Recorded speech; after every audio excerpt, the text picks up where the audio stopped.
Semua dimulai dari satu pertanyaan. Bagaimana jika? Bagaimana jika kita bisa membantu menciptakan kehidupan sehari-hari yang lebih baik bagi banyak orang? Untuk para petani yang ingin mengirimkan hasil panennya lebih cepat dan menjangkau lebih banyak kota. Para penjual ikan di pasar yang selalu menyediakan ikan segar tepat waktu. Meningkatkan cara kita terhubung dan bepergian. Menciptakan kemakmuran yang dapat dinikmati bersama. Untuk bayi yang baru lahir di pulau terpencil, agar dapat tumbuh kuat dan sehat. Mewujudkan masa depan yang lebih sehat, tidak hanya untuk satu anak, tetapi untuk seluruh anak di Indonesia. Untuk mereka yang ingin meraih peluang tanpa harus pindah ke kota besar. Masyarakat di mana jarak bukan menjadi penghalang bagi kemajuan. Agar kita dapat berbagi lebih banyak cerita, membuka peluang, dan menjadi lebih dekat. Untuk mereka yang bermimpi tentang dunia yang lebih baik bagi anak-anak mereka. Tombol yang sama, dampak yang berbeda terhadap lingkungan. Mungkin ini tidak mudah, tetapi bagaimana jika kita bisa membuat perbedaan? Bersama-sama menjalin kerjasama dengan berbagai institusi di Indonesia, serta para investor yang berpikiran serupa.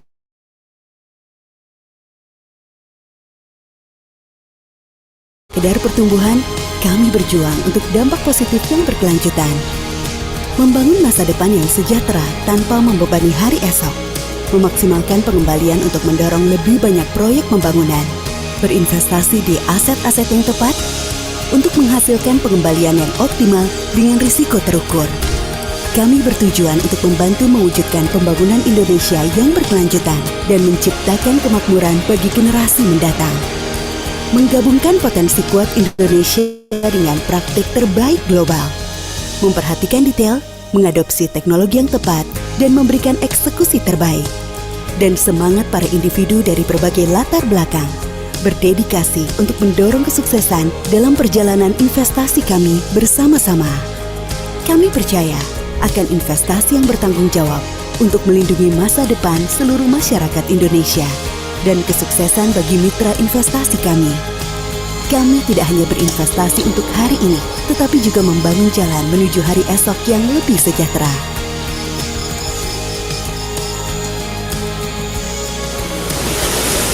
Semua dimulai dari satu langkah, dan langkah itu dimulai sekarang. Bersatu melalui kemitraan yang sinergis.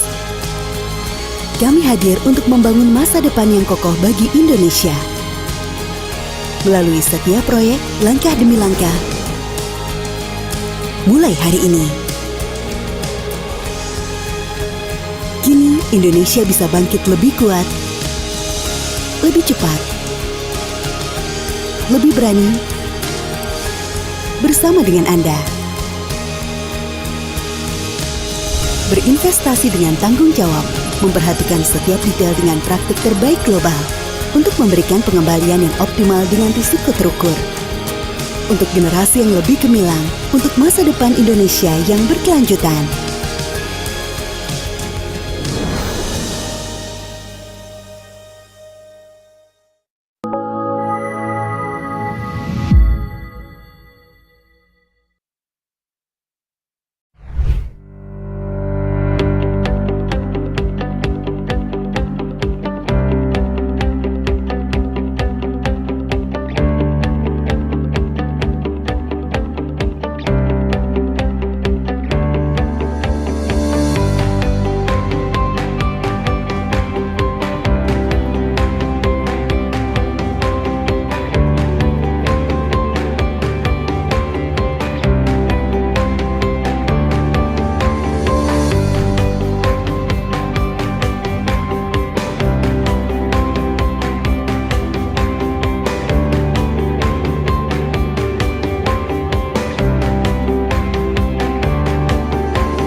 Persatuan Insinyur Indonesia terlahir untuk menemani bangsa dengan rahmat Tuhan yang Maha Esa, dari Nusantara untuk dunia.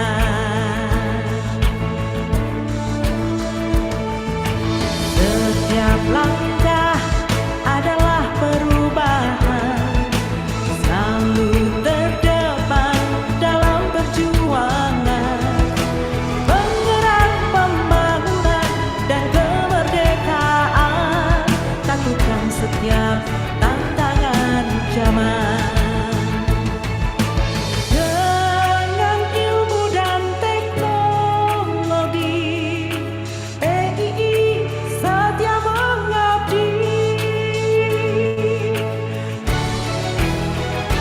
Persatuan Insinyur Indonesia berdaya dan berbudaya, dengan cita-cita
industri dan perdagangan Indonesia. HPJI kembangkan kompetensi, HPJI jaga martabat profesi, HPJI dengarkan hati nurani, profesionalisme kita junjung tinggi. HPJI Himpunan Pengembangan Jalan Indonesia, Asosiasi Profesi Pengembangan Prasarana, mendukung pembangunan ekonomi Indonesia, wujudkan cita-cita bersama. Berdiri 5 September 1975, berkembang meluas ke seluruh Nusantara, membuka isolasi, memajukan industri dan perdagangan Indonesia.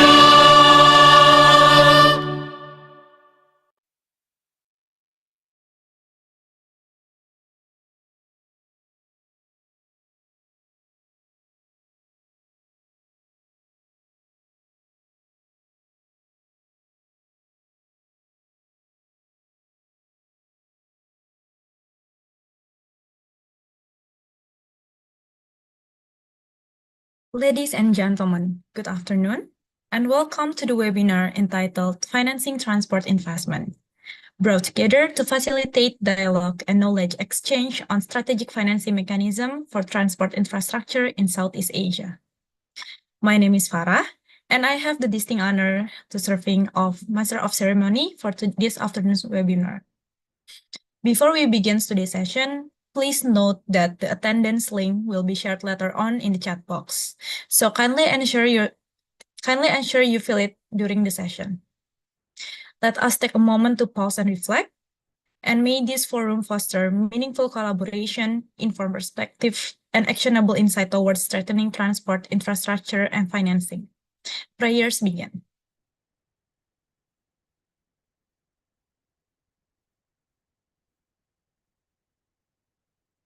Thank you. And we shall now proceed with the playing of the national anthem of the Republic of Indonesia, Indonesia Raya, followed by the hymn of Persatuan Insinyur Indonesia and Mars HPJI.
sepenuh hati.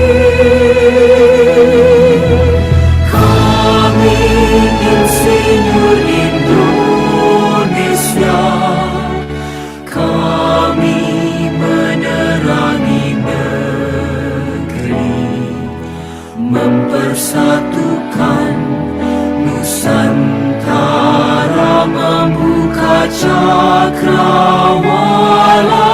dunia. Kami insinyur Indonesia, kami memajukan bangsa, mensejahterakan masyarakat untuk kemanusiaan semesta alam. Kami insinyur Indonesia, siap membangun bangsa.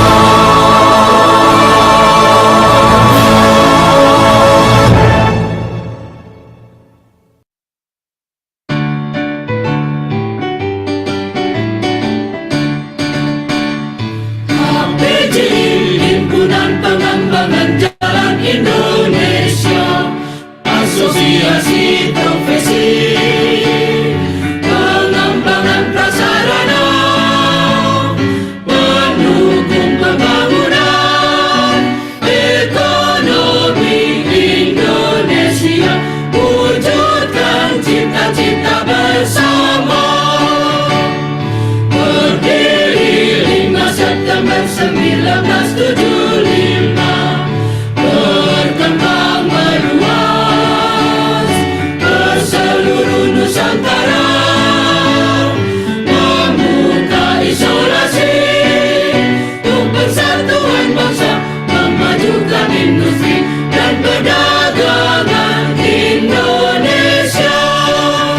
HPJI kembangkan kompetensi, HPJI jaga martabat profesi, HPJI dengarkan hati nurani, profesionalisme kita junjung tinggi. HPJI, Himpunan Pengembangan Jalan Indonesia, Asosiasi Profesi Pengembangan Prasarana, mendukung pembangunan ekonomi Indonesia, wujudkan cita-cita bersama. Berdiri 5 September 1975, berkembang meluas ke seluruh Nusantara, membuka isolasi untuk persatuan bangsa, memajukan industri dan perdagangan Indonesia.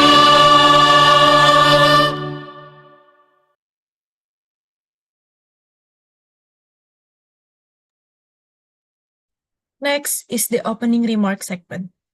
It is our privilege to first invite Bapak Insinyur Dedi Gunawan, the Deputy Head of the Transportation Sector, BK Sipil PII, to deliver his welcome address.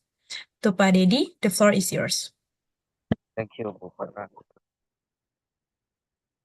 Good evening, ladies and gentlemen, especially for our speaker, Ms. Ann Lopez. Thank you for your time. Pak Heri TZ, Pak Johan Batubara as panelists. Distinguished ladies and gentlemen, again, good afternoon. Assalamualaikum warahmatullahi wabarakatuh. On the behalf of the Institute for Civil Engineering, especially for the transportation cluster, it is my honor to welcome you today for the first webinar in the financing transport investment. This event is co-host between the PII, Indonesia Road Development Association, and also thanks to the ASEAN Infrastructure Investment Bank. And we are also grateful for strong interest from participants, policymaker, academic, and investor who care deeply about the future transport in our region. Allow me also to acknowledge and sincere thanks to our partner and sponsor, especially for the PT Utama Karya, Road King Expressway from Hong Kong, China Road and Bridge Corporation from China, and also Indonesia Investment Authority from Indonesia. Your commitment to collaboration and high quality delivery is essential to accelerate sustainable and resilient transport infrastructure.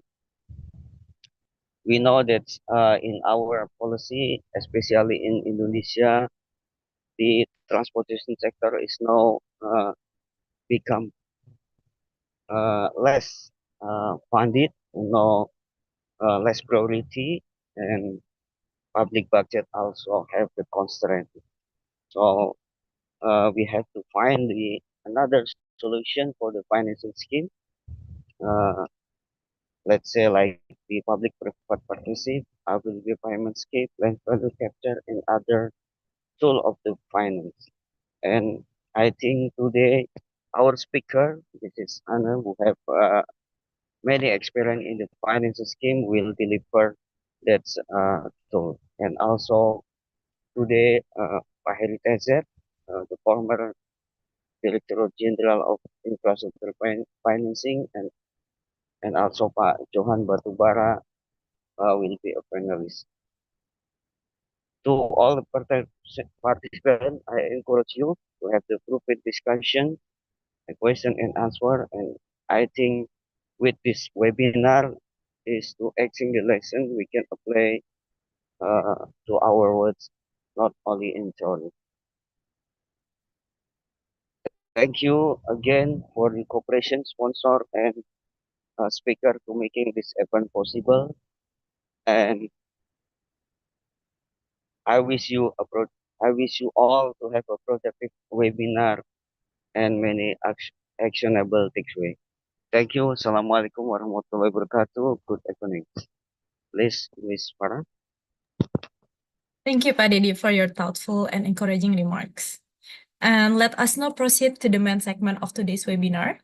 This segment will be moderated by Bapak Dr. Insinyur Alfa Adib Sidki, the Deputy Secretary for the Transportation Sector, BK Sipil PII. To Pak Adib, the floor is yours.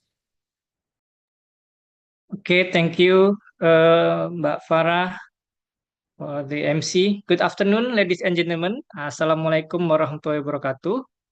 And warm greetings to all participants. Welcome to the webinar Financing Transport Investments, proudly organized by the Institute of Civil Engineering, PII, the Indonesia Road Development Association, or HPCI, and the ASEAN Infrastructure Investment Bank, AIIB. Thank you for joining us. Before we begin, we would like to sincerely acknowledge and appreciate our partners and sponsors.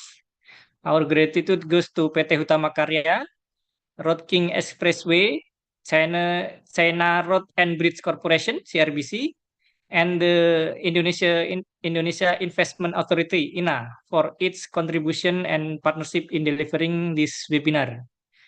Today's session will help us understand how alternative and innovative financing solutions can support strategic transport projects without endangering the state budget, and how public and private stakeholders can work together more effectively. It is my honor to serve as your moderator. We are joined by our distinguished speaker, Ms. Ann Ong from AIIB, who will share insights on financing models, risk allocation, and more in context of transport projects in Asia. We also have a representative for our experts. Joining the panel are Dr. Insinyur Heri Trisaputra Juna, the Head of Infrastructure Division, Indonesian Institute of Engineering, PII. And we also have Bapak Johan Batubara, Director of Investment at Indonesia Investment Authority. The format will be keynote presentation and then short responses from panelists, followed by Q&A. Please write your question in the Zoom chat using your name and institution. We will select them for discussion, or you can also raise hand in English or in Bahasa. We will help you to translate. Now let me introduce our keynote speaker, Miss Anne Ong Lopez. Miss Anne is an investment specialist transport at the ASEAN Infrastructure Investment Bank, where she works on the preparation and financing of transport and urban infrastructure projects across Asia. She graduates from Harvard University, John F. Kennedy School of Government in 2016, and Ateneo de Manila University in 2011. With this strong regional and practical background, Ms. N will share valuable insight on how countries like Indonesia can design transport investment. Ms. N, are you ready? Yes, I am. Yes. Without further delay, I would like to invite Miss Ong to deliver her presentation. Miss N, the screen is yours. Thank you very much. Please give me some time to, please give me some time to share my screen, please. Okay.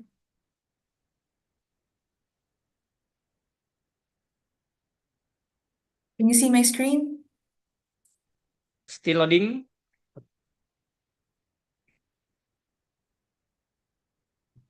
Okay.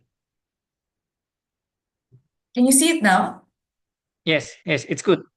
Okay, thank you very much. So good afternoon, everyone. Thank you very much to Pat Dedi for inviting me on behalf of Asian Infrastructure Investment Bank to speak about financing transport investments. So as Adib has mentioned, I do work in public sector clients department, Region 1. And in Region 1, we focus on South Asia, Southeast Asia, Pacific Islands, and Sub-Saharan Africa. Most of my examples today will be in Southeast Asia as well as South Asia. Without further ado, like a brief introduction, so AIB is a multilateral development bank established in 2016, and we are headquartered in Beijing, China. We are founded to address members, including Indonesia's infrastructure funding needs. So what sets us apart is that we are a project finance bank, and our business model is based on partnerships, mobilization, and investing in sustainable infrastructure. Our mission is to finance infrastructure for tomorrow, and by investing in sustainable infrastructure, we want to unlock new capital, new technologies, and new ways to address climate change, and as well as to connect Asia and the world. We do have 4 thematic priorities, and these are related to green infrastructure, technology-enabled infrastructure, supporting connectivity and regional cooperation, as well as private capital mobilization. By this translates to certain targets. So in terms of targets, we want to support private sector projects, and we have a target of having 50% of our financing approvals supporting private capital mobilization by 2030. In terms of climate financing, supporting green infrastructure, we wanted to demonstrate that 50% of our financing approvals will be devoted to climate financing by 2025. And in fact, we have already overreached this target as of this moment.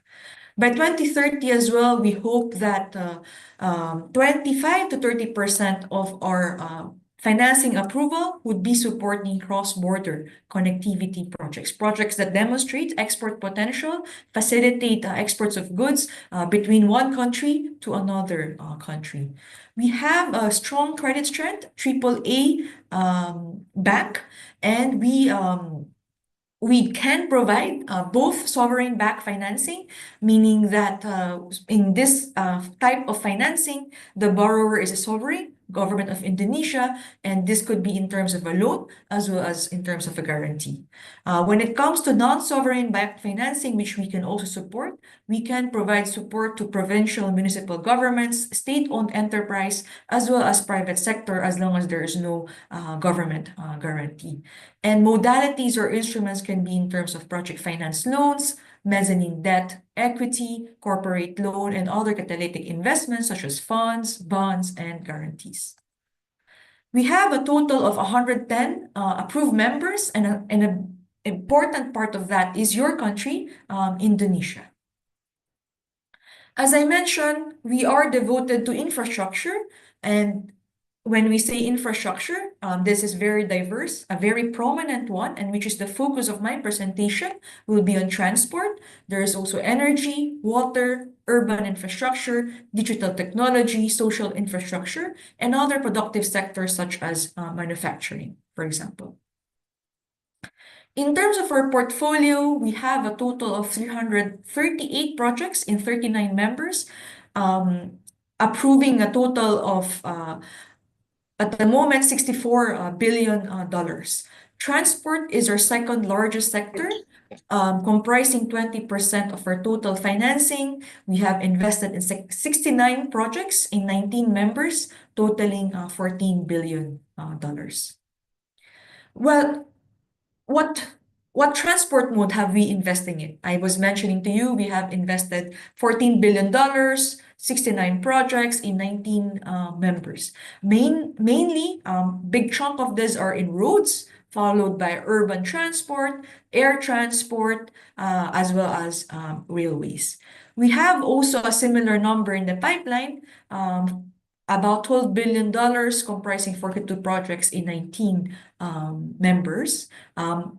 Two of these projects are in Indonesia. Just to give you a brief snapshot of metro and rail.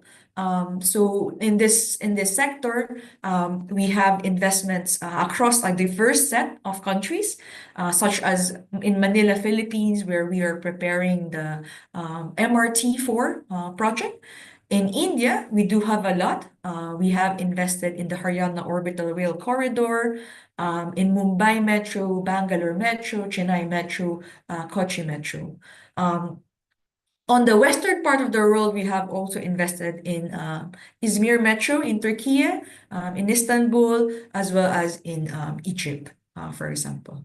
Just to give you a flavor of the diverse geographical coverage that we have invested in, particularly in metro and rail. So the thing is, AIIB is a multilateral development bank, and there is a big global infrastructure gap. So what do I mean by global infrastructure gap? This is the difference between the amount of infrastructure investment needed to support sustainable economic growth, meet social needs, and achieve climate goals. This includes the infrastructure gap, could include new infrastructure, building new roads, power plants, water systems, digital networks, as well as maintenance and modernization, such as repair, upgrading, and replacing of aging infrastructure. As I mentioned, we also focus a lot on climate resilient and sustainable infrastructure. So we want to support building infrastructure that can withstand the effects of climate change, such as sea level rise, extreme weather, and infrastructure that is low carbon, such as supporting renewable energy investments, public transit, in order to meet climate targets.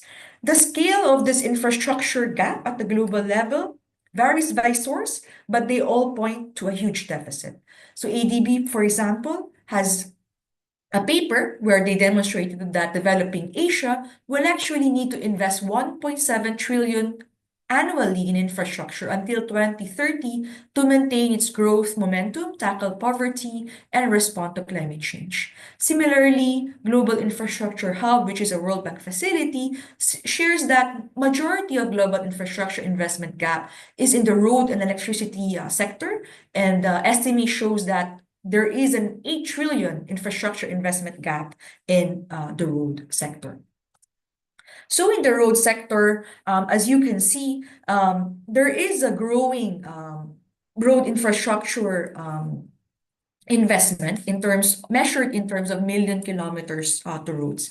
And according to Asian Transport Observatory, Asia Transport 2030 Outlook, the growth of road infrastructure in Asia is projected to increase 40% between 2020 and 2030, basically for 21 million to 30 million kilometers of roads. And this expansion is driven by rapid urbanization, economic progress, aimed at improving connectivity for a growing population in Asia. The growth of road infrastructure is essential for improving logistics efficiency and overall connectivity across the region. However, in terms of road density, measured in terms of meters per person or meters per capita, developing countries in Asia will still lag behind developed countries in road infrastructure by 2030. This also means that there will be fewer or lower density of high quality paved roads, especially in rural areas, and inadequate maintenance of existing infrastructure. And this would result in challenges such as poor road safety, increased travel times, and higher logistics costs. So I've demonstrated that Asia's transport investment needs are huge, humongous. This is because its rapid economic growth and urbanization have created significant pressure on existing transport systems and also necessitating new transport systems. Many countries still face infrastructure deficits, such as gaps in road, rail, port, and aviation capacity, leading to congestion, logistics bottlenecks, and limited rural connectivity. There is also an increasing emphasis on sustainability, as I have mentioned, and this is at the core of what AIB finances. Because any infrastructure, we hope that this could support the reduction of emissions, improve resilience, and integrate climate goals in transport. So there are various key drivers of investment. Commitment is one. And what does this mean? This means that there is a demonstrated and sustained support from key government officials, ministries, and parties for a specific project or a broader infrastructure program. And why is this important? There are three reasons. One is the risking. Strong political commitment signals to investors that the project is a national priority, therefore reducing the risk of cancellation due to political change or lack of funding. Second is resource allocation. If there is political commitment, this ensures resources, land, and public funds are dedicated to the project. Political commitment also entices public support. Governments can lead public communication campaigns to build social acceptance, and this is crucial to avoiding delays. Another key driver is project bankability. And a project is bankable if it can generate sufficient revenue to cover its costs, both capital as well as operations and maintenance, and as well as provide an acceptable return on investment. It is a project's ability to attract debt and equity financing from private lenders and investors based on a robust financial model. So why is this important? Every project need to have certainty in revenue stream. Investors need confidence in the future cash flows, and this is often the biggest hurdle. Project bankability also means that there is proper risk allocation, clear and fair allocation of risk in both construction risk, demand risk, operational risk, force majeure between public and private partners.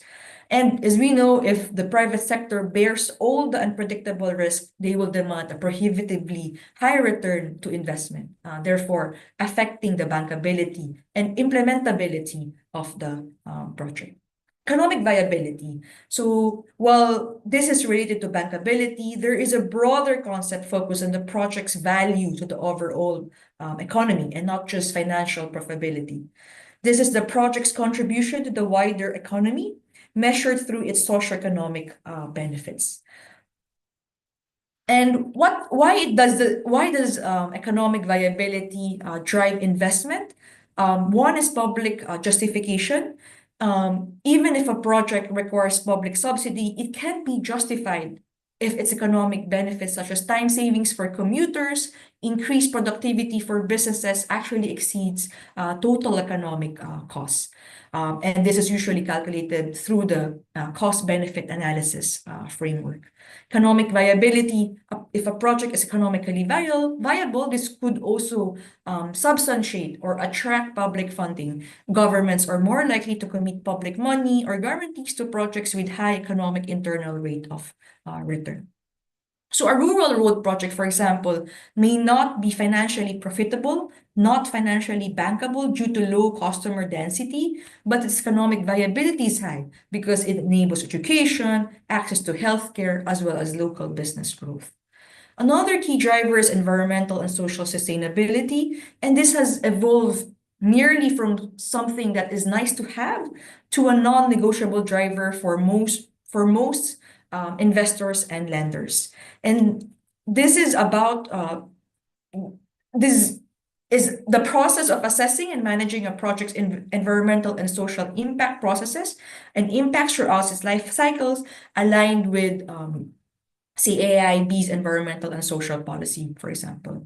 Why does this drive investments? Risk mitigation is one, because failure to address environmental and social issues can lead to massive risk, legal challenges, reputational damage, community process, and even project cancellation.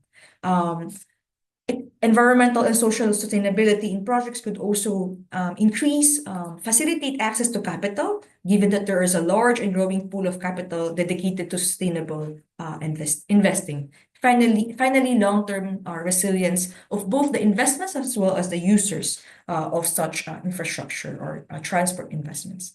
Other key drivers are compliance to regulatory requirements such as forest permits, environmental approvals, and having these compliances would ensure predictability. A clear, transparent, and efficient regulatory process provides predictability for investors, thereby reducing regulatory risk of the project. One final very important key driver of transport investments and other infrastructure investment is implementation capacity. And this is about the proven capability of all parties, particularly construction contractors, operators, government agencies, to manage the project from inception to completion to operations and maintenance. And why does it drive investment? Because of execution risk. Investors need confidence that the chosen contractor has a technical expertise, track record, and financial strength to build the project on time and on budget. All of these key drivers that I mentioned are interconnected. So, for example, political commitment is needed to streamline regulatory compliance. A project's economic viability can justify public support in order to enhance project bankability. Finally, strong implementation capacity reduces risk and does make the project more bankable. So there are a plethora of key financing instruments. I'll go through these 5 points. The first one is sovereign lending. This is a traditional form of financing for public infrastructure where national governments borrow directly from international financial institutions or other governments. So in terms of multilateral lending, examples include borrowing from Asian Infrastructure Investment Bank, which is our bank, as well as World Bank, IFC, ADB. And these are the main players in Asia. There is also bilateral lending where one government lends directly to another, often through its export credit or development agencies such as JICA, KfW or for the Germans, AFD for France. Main basis for considering sovereign lending is the focus on public good. This is ideal for large-scale projects with significant social and economic benefits, but limited revenue-generating potential. If a project also needs technical assistance, multilateral banks such as AIIB, we can provide extensive experience in project preparation, environmental and social safeguarding, as well as procurement. Sovereign lenders, multilateral and bilateral, our involvement could also de-risk a project and signal credibility to the project, thus making it easier to attract other forms of capital lender. Which leads me to the second point, which is on public-private partnerships. PPP is a long-term contractual arrangement between a public authority and a private company to finance, build, and operate public infrastructure and services. And how does it work? Private partner takes on significant risk and responsibility in exchange for a return, which come in the form of user fees such as tolls or periodic payments such as availability payment from the government. So why is PPP important? Because these crowds in private capital allows governments to leverage private sector financing, reducing the immediate strain on the public budget. It also access to private sector expertise. Private sectors tend to be more innovative. They operate more efficiently. This also facilitate risk sharing. Key risk such as construction cost overruns, operational performance are transferred to the private partner. Sometimes they are more equipped to actually manage them. So common models include build, operate, transfer, or design, build, finance, operate, and maintain. The third one is project finance. This is not a source of funds per se, but it is a structured finance technique specifically designed for funding long-term, capital-intensive projects. And it is a primary method used to finance large PPPs. So how does it work? There is a special purpose vehicle that is created solely for the project in a project finance setting. Debt and equity are raised for this SPV or special purpose vehicle, and repayment comes exclusively from the project's own cash flows, not from the general funds or balance sheets of the project sponsors or the project companies. So there is a ring fencing in a way, and a non-recourse type of structure. So as I mentioned, key characteristics: one, ring fencing. Projects' assets, rights, liabilities are legally separated from the sponsors, and this thereby protects the sponsors from the project's failure, and vice versa. There is a cash flow based lending. Lenders base their credit decision on the project's projected revenue, such as in an electricity setting, power purchase agreement, in a highway toll revenues rather than the sponsor's credit rating. So this allows for long-term participation based given the ring fence structure and predictable cash flows. The fourth one is green bonds and sustainability linked loans. These are thematic instruments that tie financing directly to environmental objectives, thereby unlocking a large pool of dedicated green capital. How does it work? Green bonds, the proceeds from the bond issuance, are exclusively allocated to finance or refinance new or existing green projects. The issuer is accountable for reporting on the use of proceeds and the environmental impact. So there is also another thing called sustainability linked loans, and I have an example later, where the loans terms such as interest rates are linked to the borrower's achievement of predetermined sustainability performance targets. So if the borrower meets the goals, the sustainability goals, the interest rate would be decreased, for example. Finally, infrastructure investment trusts or INVITs. INVIT is a collective investment scheme similar to a real estate investment trust, but for infrastructure assets. It is powerful for monetizing existing assets. So how does it work? A sponsor, such as a construction company or government entity, which owns and operates the assets, will now transfer the operational and revenue-generating infrastructure assets like toll roads, power transmission lines, telecom towers to a trust. The INVIT then lists on a stock exchange and raises capital by selling units to the investors. So key characteristics is one, monetization. This allows the original sponsor, such as construction company, government, to free up capital that was tied in a completed asset. This capital can then be recycled to fund new greenfield projects. This also, INVITs could attract institutional capital by providing a liquid and stable vehicle for pension funds, insurance companies to invest in infrastructure assets. INVITs can also provide stable returns for investors. INVITs are required to distribute most of their income to unit holders, such as through dividends, thereby providing a predictable income stream. So these key instruments are not siloed.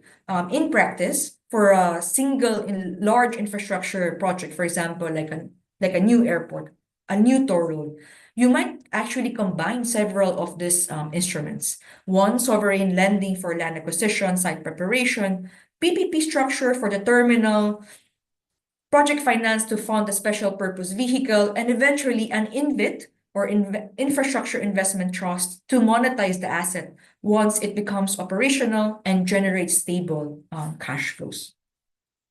So now let me move on to examples of AIB's track record in these different financing instruments. So my focus will be more on the road sector. So in the national road sector, for example, in Lao PDR, particularly with the focus on sovereign lending, we have been supporting the National Road 13 Improvement and Maintenance project. The project focuses on a critical stretch of the National Road 13, which is the most important transport corridor in Laos. It connects the country from north to south, serving as a main artery for domestic travel, trade, and tourism. This road network is also very important because it's a vital link in the regional north-south economic corridor connecting Thailand to China via Lao PDR. So AIB has financed $40 million for this, but there are also other co-financers such as World Bank through the IDA, given that it's a low-income country of 38 million, and there is also government counterpart of 50.5 million, bringing to a total project cost of about $83.5 million dollars. This was approved in 2018 and and already closed. Connecting to that is the climate resilience improvement of National Road 13 South, again in Lao PDR, where the project is targeting a different and highly vulnerable section of the same vital corridor, National Road 13 South. The primary goal here is not just to improve the road, but to specifically protect it from climate impacts to ensure it remains operational during and after extreme weather events, thereby securing a reliable lifeline for the people and economy of Southern Lao. So AIB financing here is big, 30 million. There is also corresponding financing from World Bank, IDA, as well as government of Lao. One innovative contracting model here is a 10-year operations and maintenance output and performance-based road contract, OPBRC. So OPBRC is a long-term contract for the maintenance and operation of a road. Unlike traditional methods that pay for specific inputs such as X amount of asphalt, X amount of cement, number of laborers, an OPBRC pays the contractor for achieving specific outputs and performance standards. Performance standards may mean road condition measured by International Roughness Index, surface defects, cracking, for example.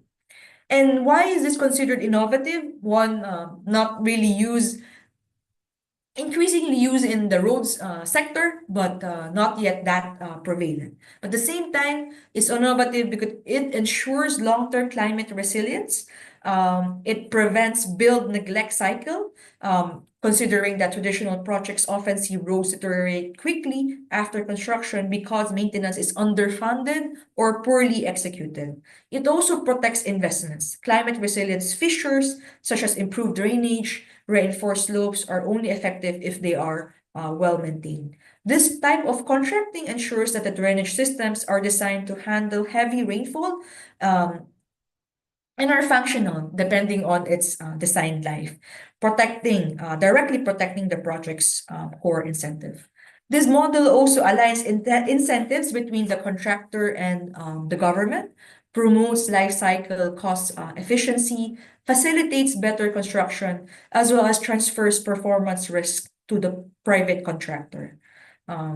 Considering that the government would pay for a confirmed service level, not just based on effort. So this is our track record on sovereign lending.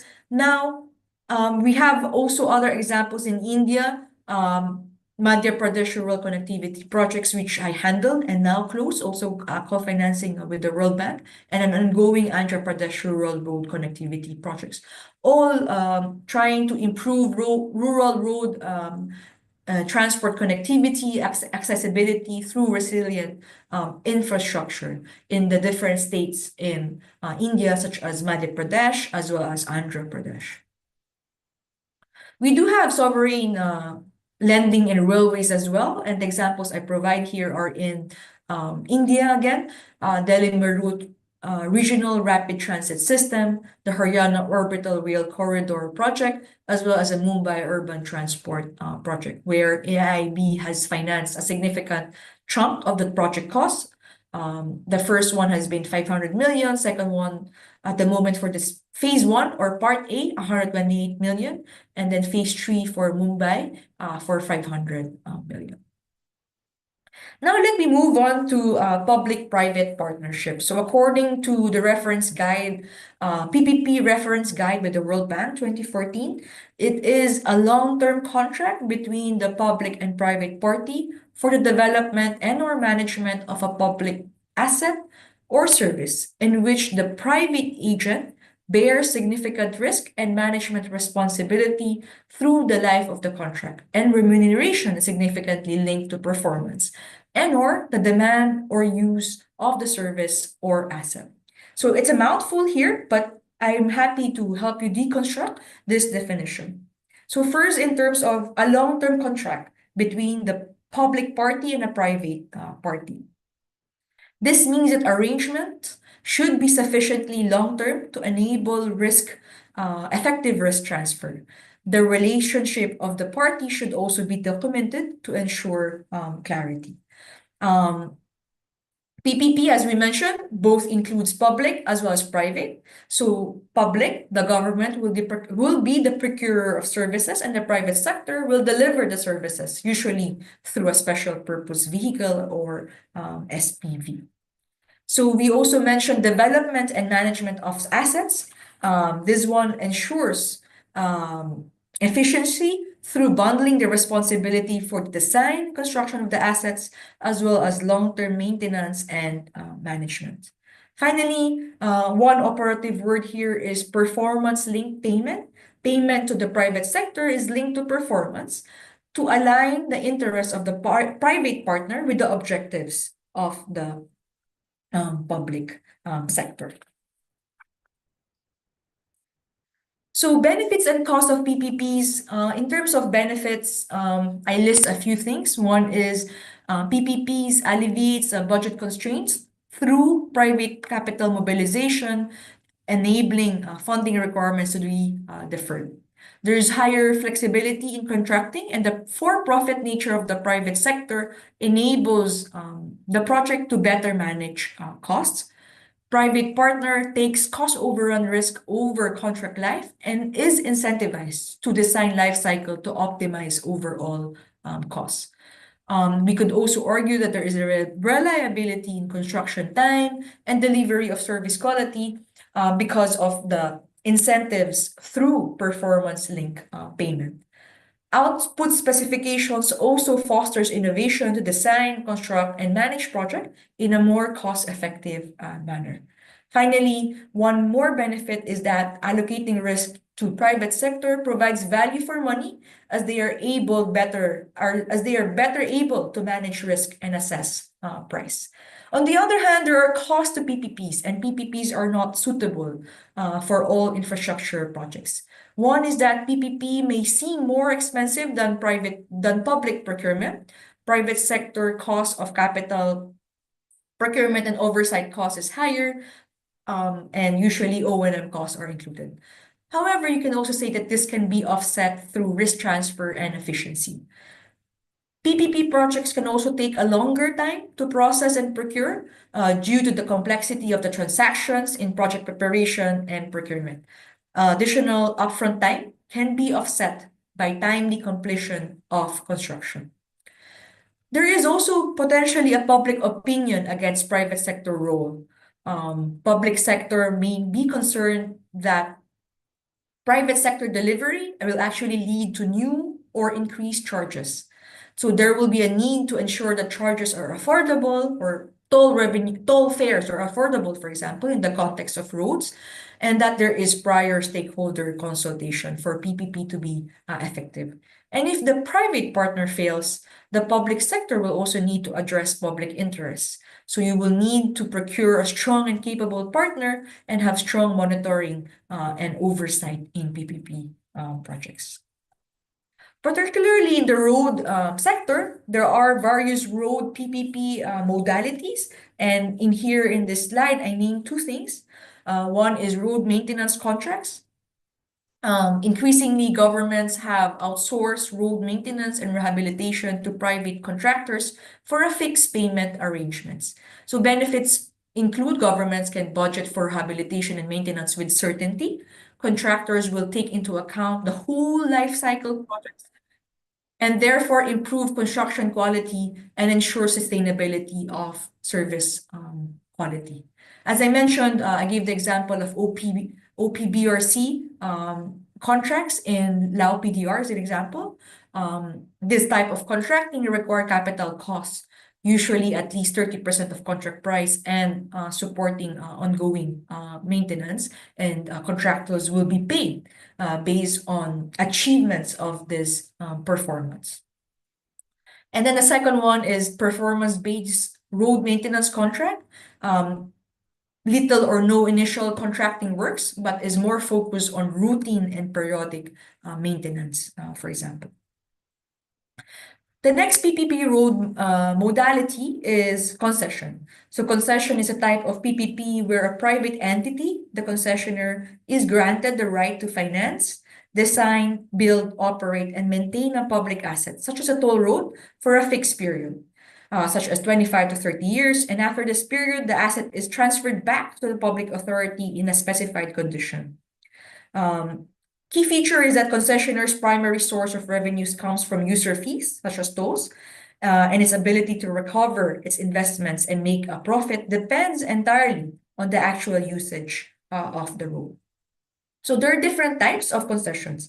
One is regulated and unregulated toll. So the difference here is about who sets the price that users pay and how that price can change over time. In unregulated toll, the private concessionaire has the contractual right to set and adjust tolls, for example, and basis for the charges are typically linked to market forces, inflation, or a pre-agreed formula in the PPP contract.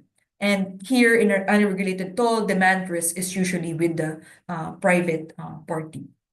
In regulated tolls, the control of the charges is resting with the public authority. The public authority controls the toll rates, often through a regulatory body.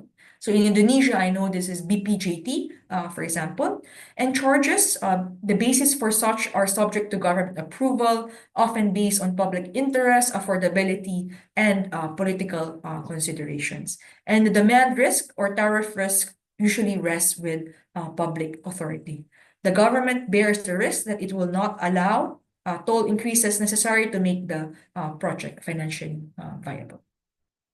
Minimum revenue traffic guarantees is a critical risk-sharing mechanism used to make a concession project bankable when pure demand risk is too high for the private sector to bear alone. So what is this? This is a contractual commitment from the public authority to the private concessionaire. If the actual traffic or revenue falls below a predefined minimum level, the government compensates the concessionaire for the shortfall. So why is this used? It is used to attract private investment, making a risky project in an emerging market or a new route feasible for private investors. But there is also a flip side. So if poorly designed, minimum revenue guarantees, minimum revenues can be a scenario where the private sector is protected from all downside risk while keeping all of the upside. Modern PPP contracts need to be more balanced, where there is risk sharing for both gains and losses between public as well as private.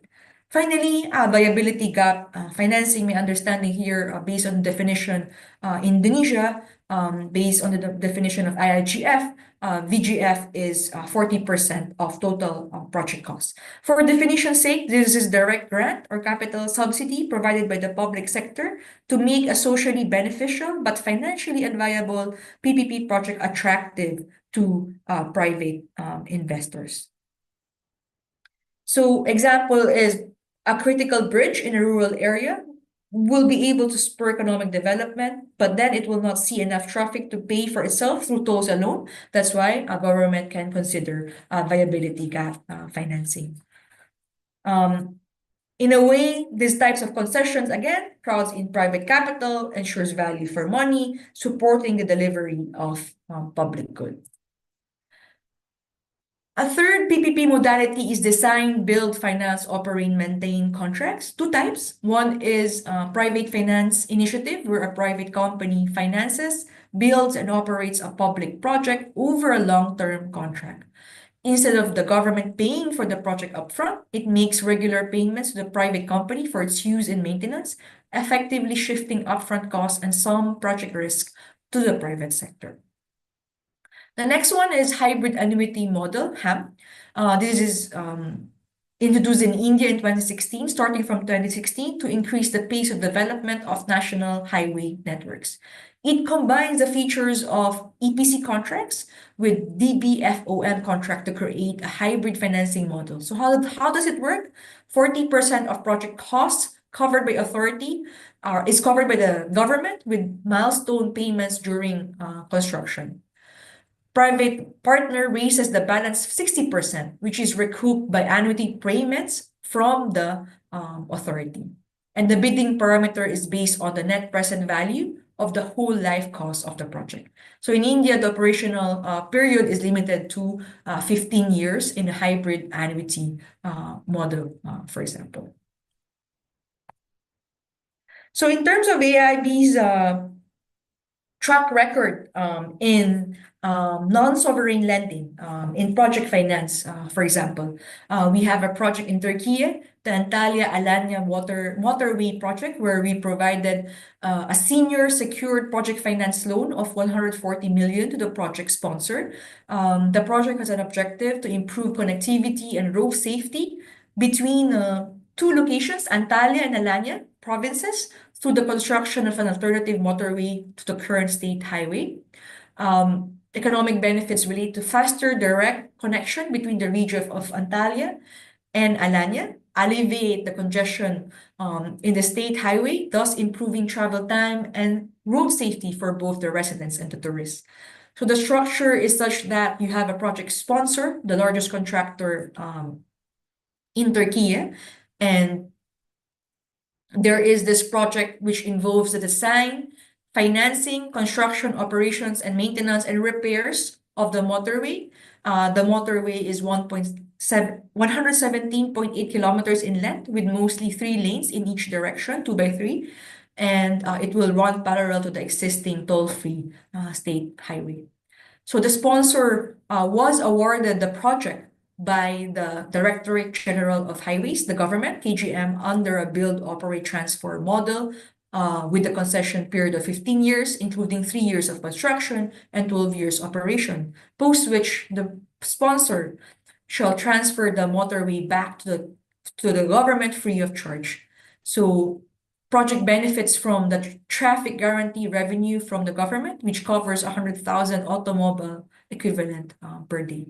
So in terms of use of proceeds of AIB loan, this would be related to the construction of the motorway, for example. This is a project finance loan. Another example I want to share with you is the concept I shared earlier, which is on sustainability linked loan. So under the Regional Transport Connectivity Project in Singapore, we provided a 70 million loan to support a company in reducing its carbon intensity of its fleets on the China-India route by providing a senior secured sustainability loan to a company for the purchase of 3 container ships to be primarily deployed on the India-China shipping routes. So in this sustainability linked loan, if the company meets the carbon emissions targets related to reduction in plastic usage of all its company vessels, then a portion of the interest rate would be lower, for example. So again, once the borrower meets its sustainability targets, pre-agreed targets between the AIB as well as this borrower, it will lead to a reduction in a portion of this interest rate. So we have done that for 3 vessels in Singapore through a project. So in terms of investment trusts, I want to give you an example in India, for example, where we provided $50 million equity investment to OSE Investment Trust. So this is, again, unlike traditional project loans that finance new constructions or greenfield projects, because this investment was designed to unlock capital for recycling by financing an operational infrastructure assets. So what does the structure look like in this example? So we have a sponsor, OSE. It has been constructing as well as operating 5 operational road assets, for examples. Now it bundles it together into one investment trust, into one INVIT. The INVIT then issues units to investors such as AIB, pension funds, insurance companies to raise capital. The cash flows generated from the toll roads, the toll revenue, are then used to pay regular dividends to the unit holders. So AIB has invested in this INVIT. So why would OSE, the project sponsor, do that? Because it wants to monetize, basically recycle its assets, by monetizing the existing operational road assets. The freed up capital can be reinvested in greenfield roads as well as highway investments. As well as greenfield roads and highways development, for example. And AIB financing is important here because it allows a crowding in of private capital. By acting as a credible anchor investor, AIB's participation de-risks the INVIT, the instrument, and signals the quality of the INVIT, making it easier to attract other institutional investors. And as I mentioned, AIB, through investment in this INVIT, we also unlock capital for new projects through capital recycling. And finally, we support the development of local capital markets by helping to deepen and mature and improve the maturity of India's domestic financial markets by supporting a relatively new and innovative instrument such as INVIT. So thank you very much, and I hope I wasn't too fast, and I'm happy to take any questions and hear from our panelists. I would be grateful. Thank you very much. Okay, thank you very much, Miss N, for the clear and insightful presentation. Maybe next we invite our panels to share their views, and after that we will open the floor for discussion. Ladies and gentlemen, please you can submit your question in the chat. For the first panels, Bapak Heri Tejet, are you ready? Yes, Pak. Pak Heri Tejet is a former Director General of Financing Infrastructure and the former head of Indonesian Toll Roads Authority. Okay, Pak Heri, the screen is yours. Thank you, Pak Adib, Bu Ana, Pak Johan, and all the audience. Good afternoon. It is honor for me to give some response to Ibu Ana. Yeah, I think all is already explained comprehensively by Ibu Ana. Yeah, I want to highlight at least 3 things. Yeah, before that, I like the word for AIIB, the infrastructure for tomorrow. Yeah, Bu Ana. For me, I think the infrastructure is not only for tomorrow. I think better for me is infrastructure for today and tomorrow. So how we can utilize today infrastructure to get revenue for tomorrow and then come again to build the infrastructure. Yeah. So the 3 things that I want to highlight is the first one is about the funding gap. Yeah. Agree that as a world experiencing the same situation, yeah, Indonesia also facing the same problem. For the next 5 year, yeah, we have at least 10,300 trillion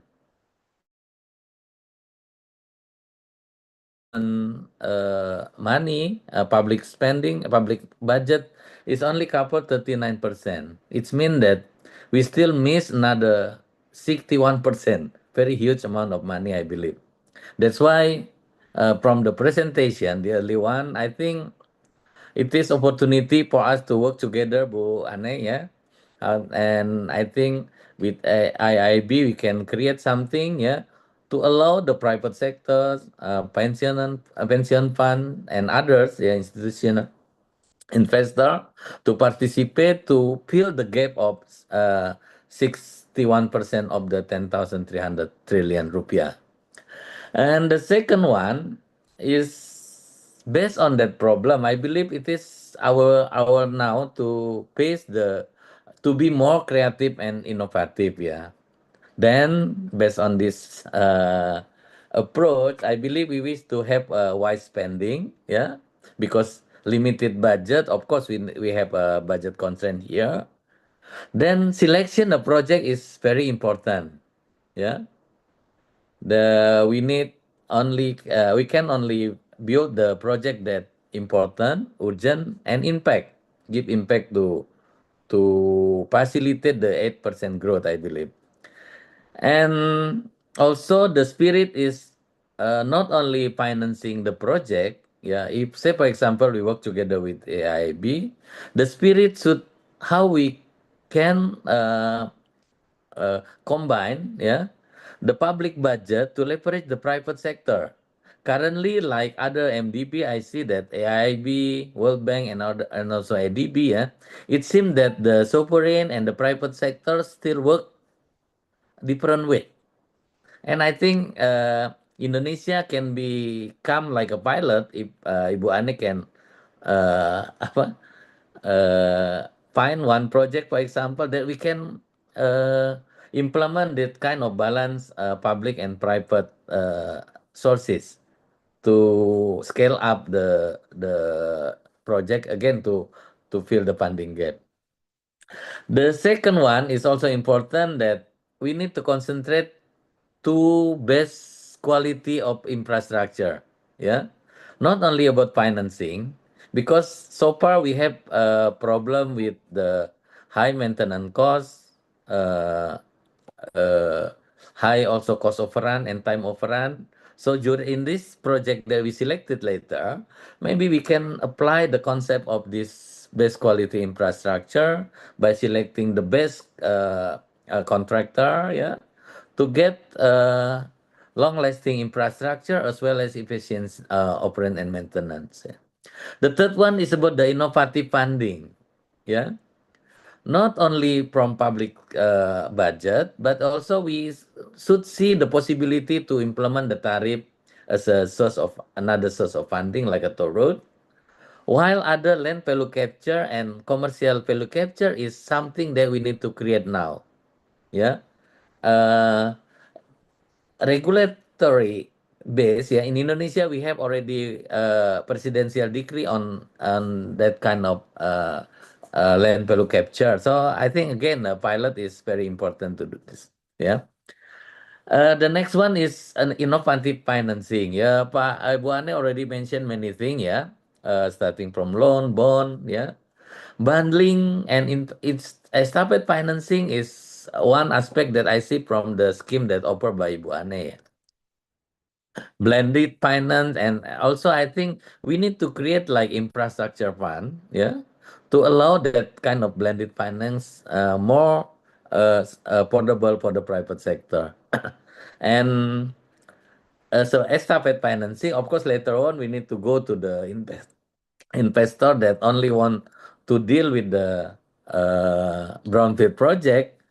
We have one experience with the Infit. We call it DINPRA here, Dana Infrastructure. One pilot before in toll road, I think it is Pejagan, non Pejagan ya, Malang, in Surabaya ya, Pejagan Malang. Oh yeah, something to do Malang one. So at least one project we have already tried. So the next one is maybe we can see other opportunity to bundle one package and then get facilities from AIB to allow more more project can be offered to the brownfield investor. Yeah. From regulatory basis, we have also presidential decree on what we call it limited concession agreement. So this is a tools that maybe we can use to allow this scheme. Yeah. The last one is innovative delivery. Yeah. As Ibu mentioned also, Anne also already mentioned about the PPP. Yeah. Uh, Performance based and other, but I suggest here two aspect. Yeah. The PPP, I think is yeah, a PPP so far is good, yeah, but I think we need more than that, yeah, not only just PPP.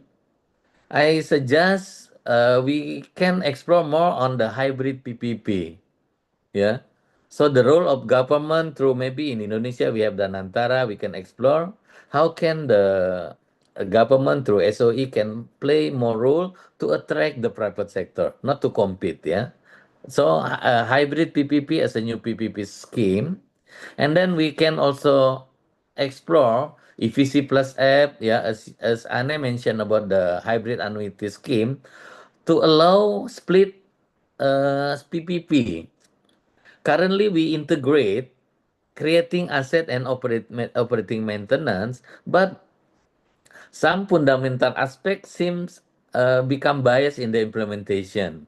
Maybe it is good if we can split. The first one, we create the asset through hybrid annuity, EVC plus F or other scheme, yeah. And then we do also transfer, toll operated transfer to allow the tariff, yeah.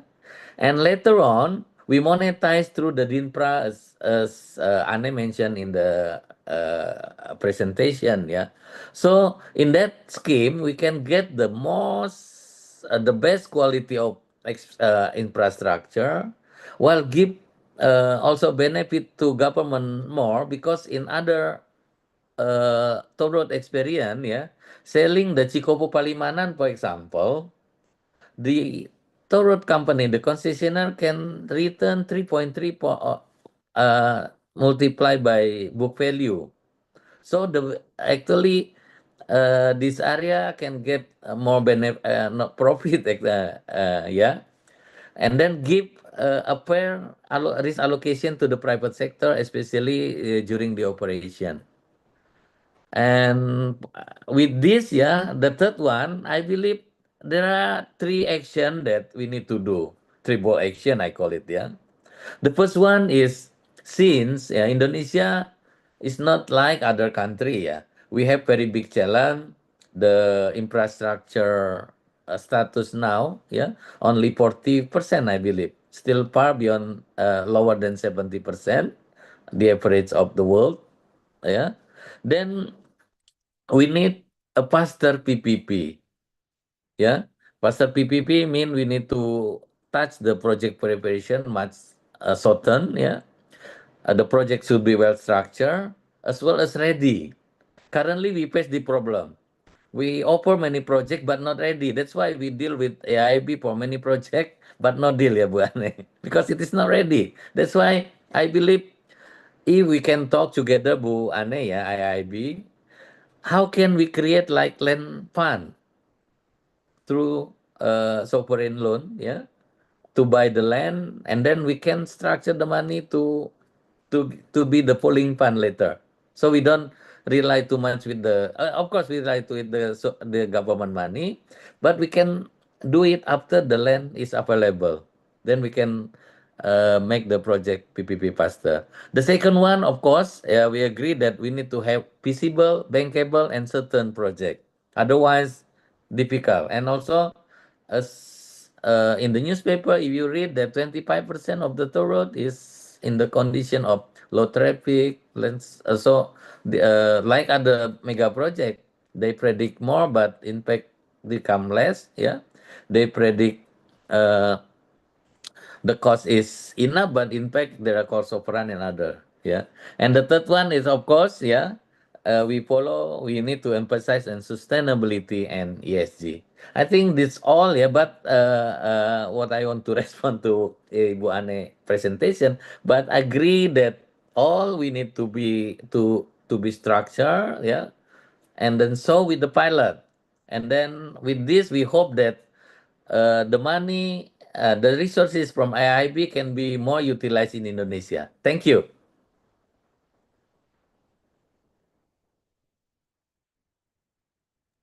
Okay, thank you, Pak Heri.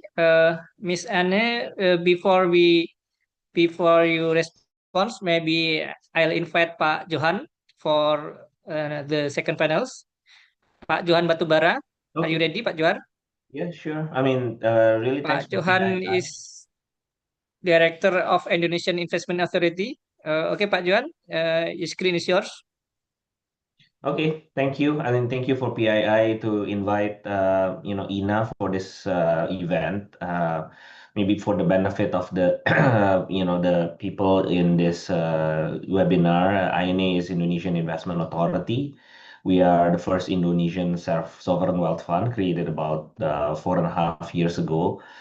We are basically have a dual mandate, one to invest and secondly to create strategic benefit to Indonesia.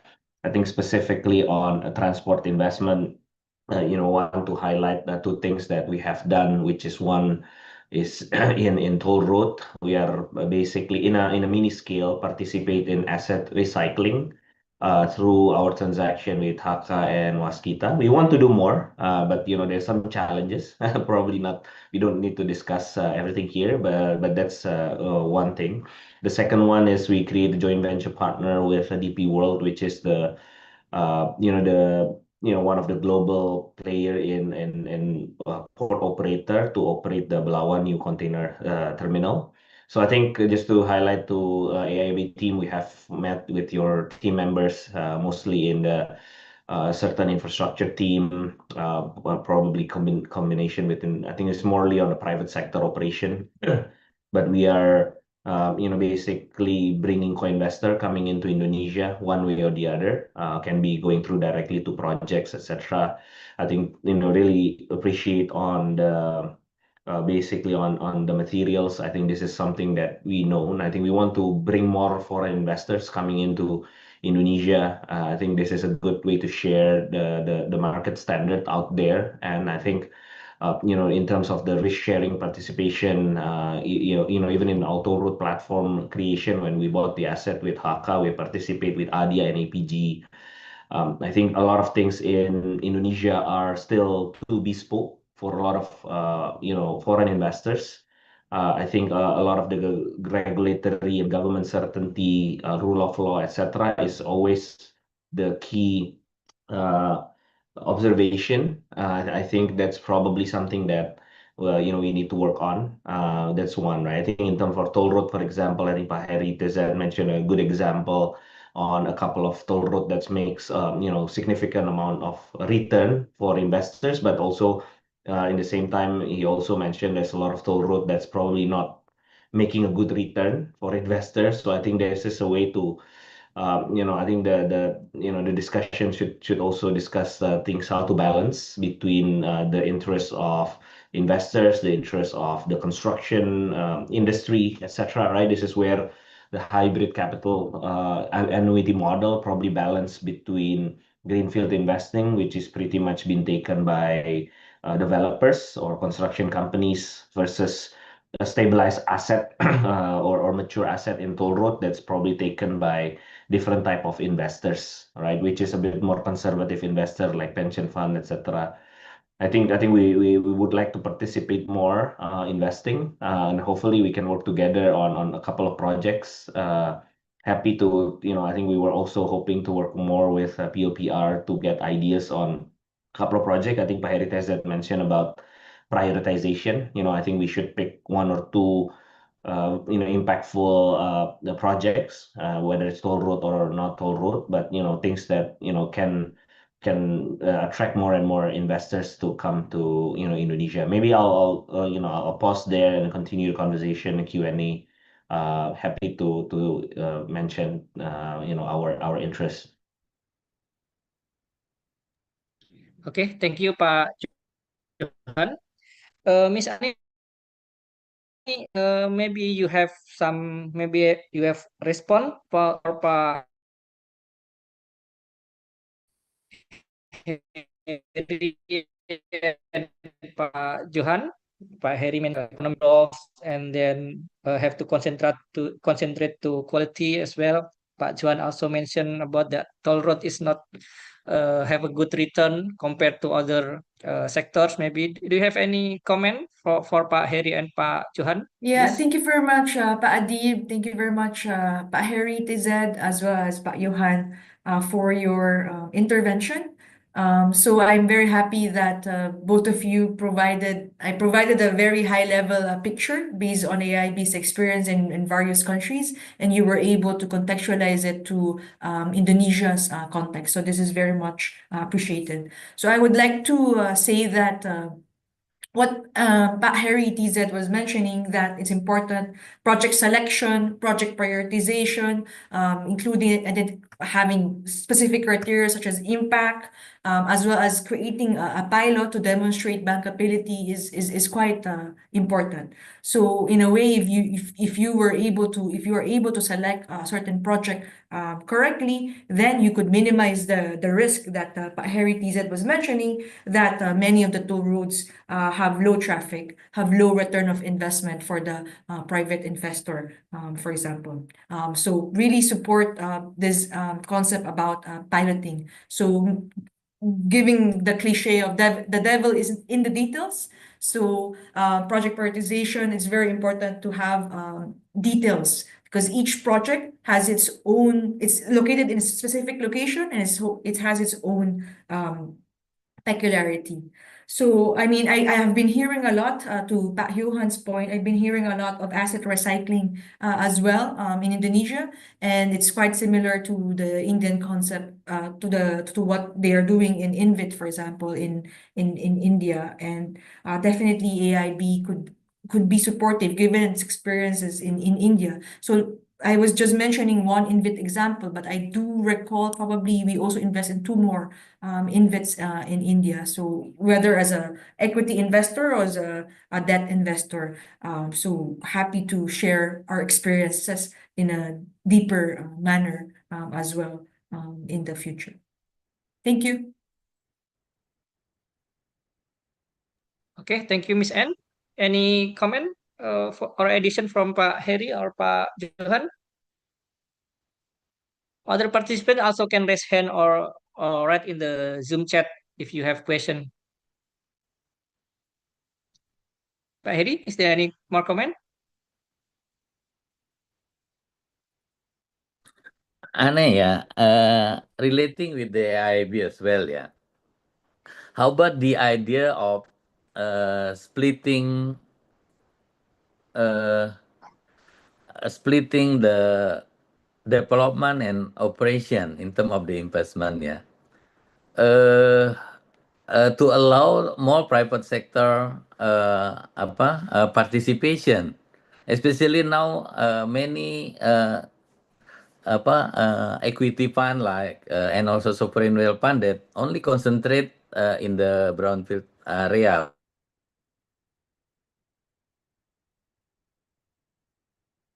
I think the signal of Pak Heri is have difficult signal.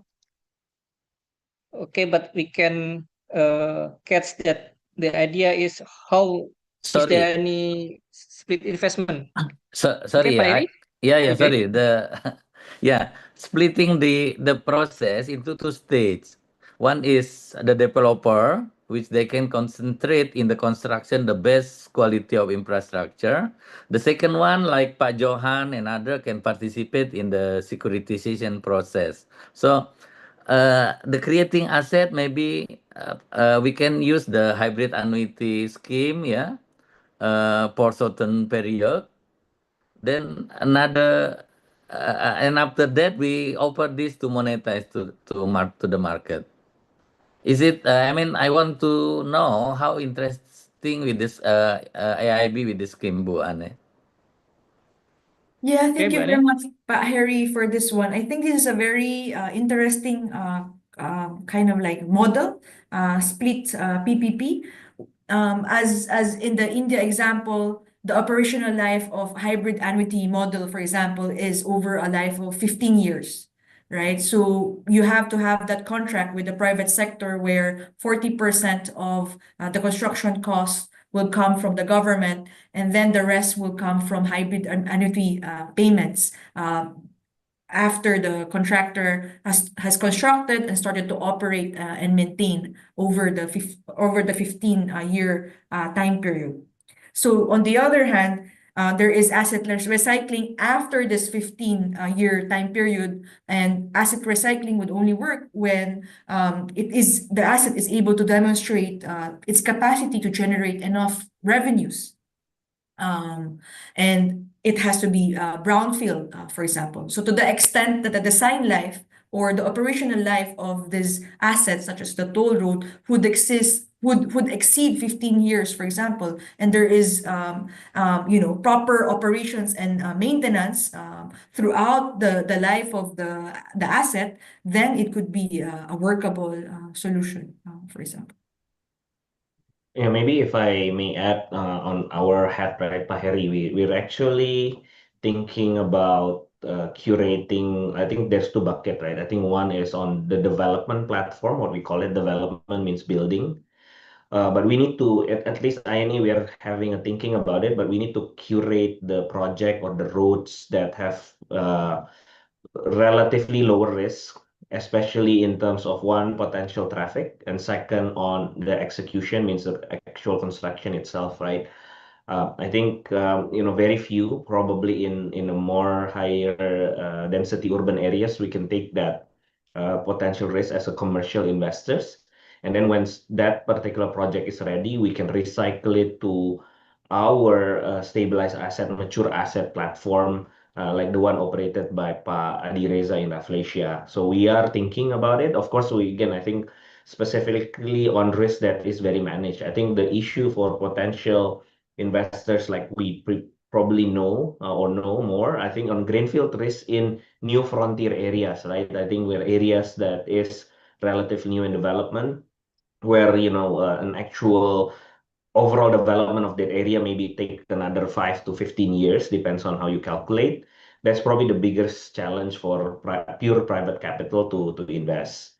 But I think in that sense, I think usually the way to do it is, and I think the old way to do it, at least in Indonesia, is using government budget for that, and then after 15, 20 years, at least based on the new law, it's impossible, but at least from the old law, should be considered to concession, right? Recycle the capital by reselling the concession. I think that's where the hybrid annuity model plays along, because then the 15 years you can rebalance or resell the concession, not do it that long, right? I think if it's a full concession at 30 to for 50 years, it becomes too long. But if it's 15 years, then the government can readjust the valuation. Of course, I think the elephant room in Indonesia, probably Anne should know. I think any projects that made by the government cannot sold below below the cost, right? I think that's our own problem, but I think that's the problem right now for making the project shorter terms in terms of like to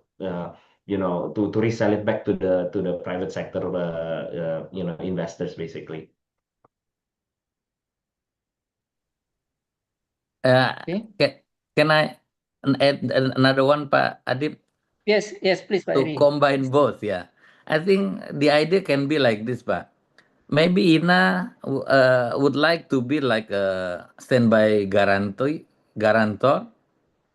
Then we can discuss in early stage. Even the standby guarantee, there is no commitment, no binding commitment. But you can discuss from the beginning, while we use resources from AIIB, yeah, to implement the hybrid annuity model, especially using the sovereign facility, yeah. Then it can match with the condition of the toll road as well. Can it become like a pilot for the three of us, for example? I'm not speaking, I think for guarantee, especially with unlimited liability, we need to talk to Pak Purbaya on that one, Pak. That part, but I think in concept we can think about constructing something, right?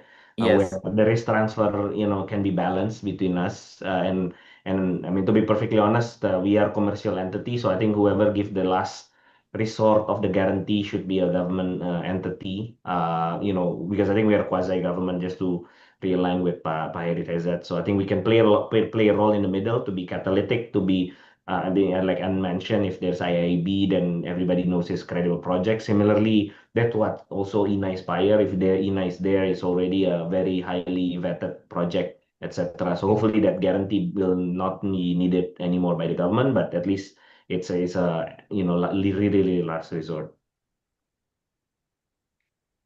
Okay, Miss N, I think I can highlight that the challenges in Indonesia or in Asia is especially for the toll roads is the how to manage the risk, because Pak Heri and Pak Johan discuss about the guarantee, minimum guarantee, and so on.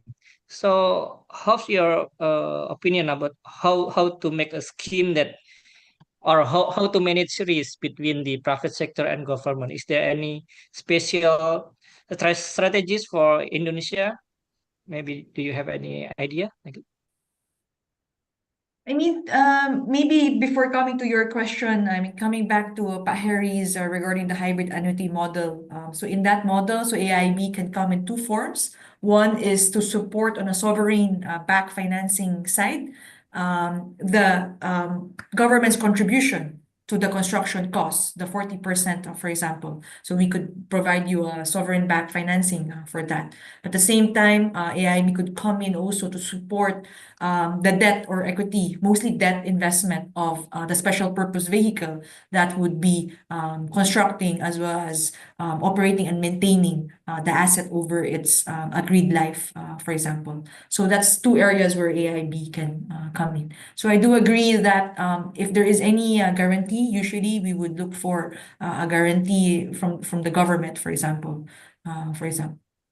Guarantee from the government at the end. And definitely INA being the sovereign wealth fund of Indonesia will also play a crucial role as a middleman. It could be an investor in a ham model, for example, a financer in a ham model as well. So in terms of risk allocation, I do hear from Pak Johan when he mentioned that regulatory risk is something that's quite, if I'm heard correctly, regulatory risk is a big thing in Indonesia. And this is also something that is not inherent in Indonesia, but inherent in many parts of the developing world. And it's very crucial to have that. So investors would not want to come in if regulatory frameworks are not there, gaps are not there. So sometimes you actually need to go to Singapore, for example, which has a more stable arbitration process, stable regulatory framework in order to settle any disputes, contractual disputes or infrastructure-related disputes. In terms of risk allocation, definitely it's important to identify the different types of risk and allocate as to who would be better able to take in those risks, for example. So I would imagine construction risk, cost overrun risk. This is something that the private sector should be able to handle better. Regulatory risk, this is definitely the government's responsibility. Demand risk or revenue risk would always depend on the project itself, and usually, especially if there is low traffic, therefore the government has to step in to share the burden, for example. Over to you, Adib. Okay. Okay, is there any question from the audience participants? We have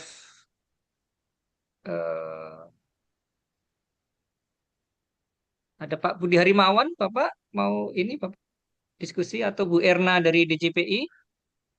Pak Adib, can I have some thought? Ya Pak. Yeah, thank you, Pak Adib. Thank you, Miss Ann, Pak Heri, and Pak Johan.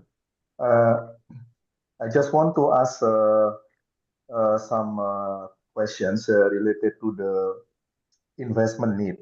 When you are presenting about the investment need, there are several key drivers that have to be fulfilled and considered by the investment before it's proceeded. There are some political commitment, and then the project bankability, and then the economic viability, environment and social, compliant to regulatory, and then of course the latest one is the implementation capacity. Uh, what I want to ask you, Anne, based on your experience so far as an investment bank, which the key driver is the most priority?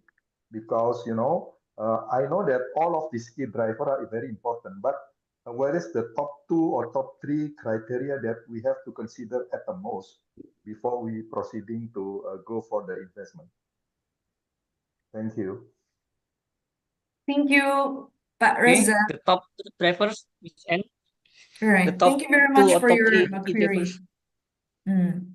So, I mean, it depends on who you ask inside AIB. So I work more on the public sector side, and I do also have private sector colleagues. So private sector colleagues would mostly, primarily, for example, look at project bankability. For example, because they do provide lending to the private sector, and so they would want to see how stable the potential, the future cash flow is based on like power purchase agreements, based on some revenue agreements that would be signed before a loan is signed, for example. But in terms of the public sector side, we would usually give importance to economic viability.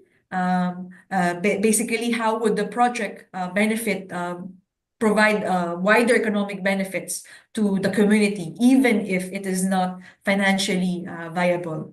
So for both projects, underlying basis is political commitment. So when we go to our investment committee, it is already prima facie there that this is a priority project, for example. So, for example, in Indonesia projects which I'm handling at the moment, if it's not in the blue book or green book, then we would not go to screening, for example, which is the first step of our investment project cycle.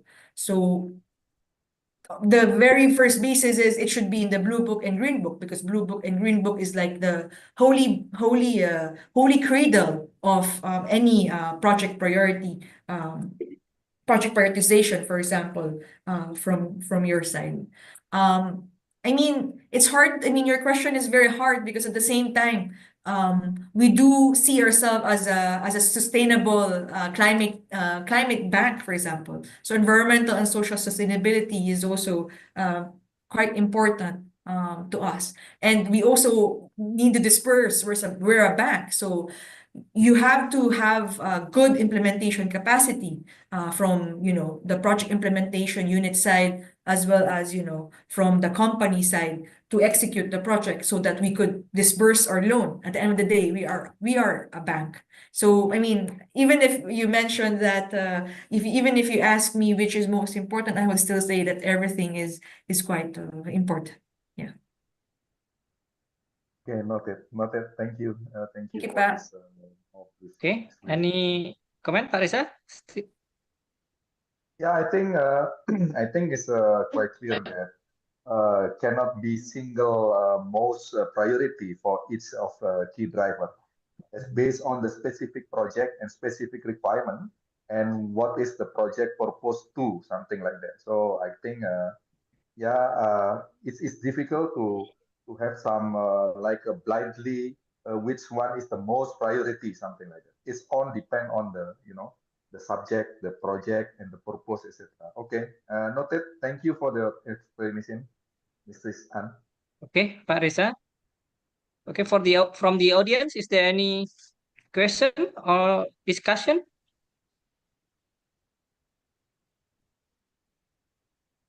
We have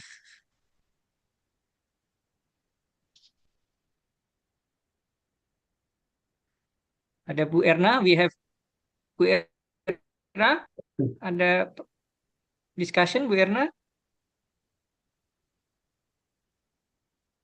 Pak Budi Harimawan, ada juga.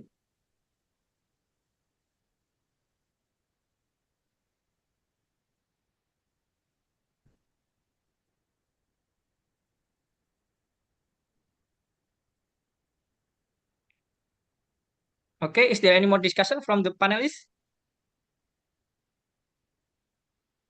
Pak Heri, Pak Johan?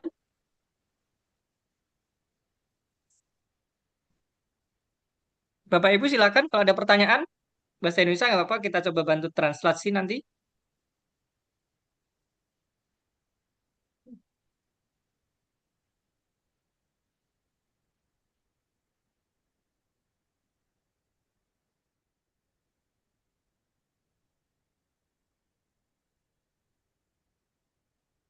Okay, Miss N, I think there are no question or discussion. Maybe you have a final remarks before I go to back to MC. No, I'm very happy to be able to deliver a presentation to Government of Indonesia colleagues, and I mean, let's keep the conversation going. AIB is here. We're based in Beijing, China, but then we visit Indonesia quite often, and we're happy to support you. Given the huge infrastructure investment needs that you have with the objective to grow sustainably as well as smartly. Thank you very much. Okay, since the time is up, now I move to closing. On behalf of the organizers, we extend our appreciation to Ms. N. Ong, our partner sponsors PT Hutama Karya, Road Kings Expressway, CRBC or China Road Bridge Corporation, and INA, Indonesian Investment Authority, and all the participants. We hope today's discussion will encourage stronger collaboration and more innovative financing solutions for transport infrastructure. Please, to the agenda. Thank you, Ms. Farah. Okay, thank you, Pak Adip, for moderating the discussion and also the Q&A session. So as we approach the conclusion of today's webinar, we would like to invite Pak Adip, the Deputy Secretary for the Transportation Sector, BK Sipil PII, to deliver the closing remarks. So Pak Adip, back to you, Pak Adip. Okay, thank you, Ms. Farah, because Pak Dedi has other activities and the Pak Habibi, the chairman of the BK Sipil, also have another agenda. Maybe I'll try to close this event. Okay, ladies and gentlemen, as we come to the close of today's webinar, allow me to briefly synthesize the key message and offer a few practical next steps. First, we are aligned to the core challenges. Asia's transport demand is rising faster than available public budget. Then creating a substantial financing gaps that cannot be met by traditional national budget. Second, we saw that there is no single toolbox, single silver bullet. There is a toolbox to match the project characteristic. Third, the enablers matter as much as the instruments, because the three themes kept recurring: bankability, risk allocation, and then pipeline feasibility and policy predictability. And what should we do next? Maybe we should match models to projects, not the other way around. Use user pay concession for assets with robust demand. Use availability payments where public goods dominate or willingness to pay is limited. Also, we have to institutionalize performance. On behalf of the organizers, the Institute of Civil Engineering, and the Indonesian Road Development Association, and AIB, I extend our heartfelt thanks to our keynote speaker, Ms. N. Ong. Okay, let me close with a simple call to action: move from concepts to bankable pipelines. In the coming weeks, let us translate today's insight into specific project checklist. Maybe we can make a pilot project as Pak Heri suggested. Thank you for your active participation. Assalamualaikum warahmatullahi wabarakatuh. Have a productive afternoon and see you at our next session. Thank you. Thank you, Pak Adi, for your Thank valuable you. perspective in Yeah, closing thank today's you. remarks. And before we officially end, we will have a short documentation session, and we kindly request everyone to turn on their cameras and using the virtual background.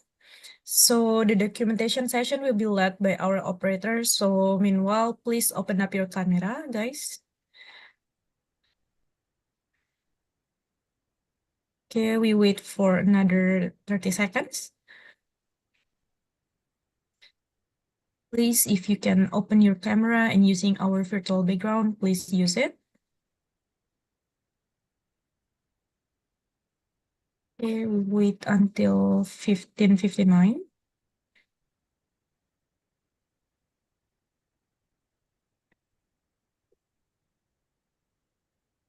And the operator, are you ready for capturing this moment?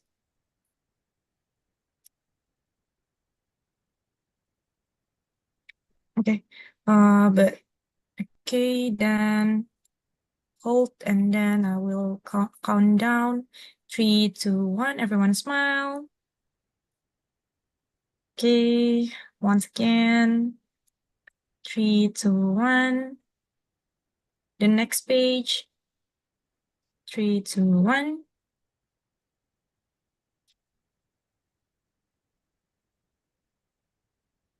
Last page, the third one, the last one. 3, 2, 1. Okay, thank you, everyone. And on behalf of the organizing committee, we extend our sincere appreciation to all speakers, panelists, and also the participants for your valuable contributions and active engagement throughout today's session.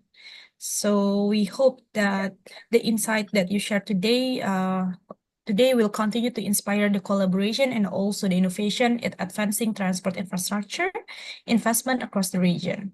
And we wish you continued success in your professional journey, and please accept our sincere apologies for any shortcomings or unintended inconveniences during this course event. We truly appreciate your understanding, and thank you once again. And don't forget to fill up the absence on the chat box, and have a pleasant afternoon. Thank you, everyone. Thank you. Thank you. Anne. Thank you. See you. Thank you. Thank Thank you. you for Thank you, the Ms. Anne, and everybody all the today. panelists. Thank you all for all the participants. Thank you. Please don't forget to fill up the absence in the chat box.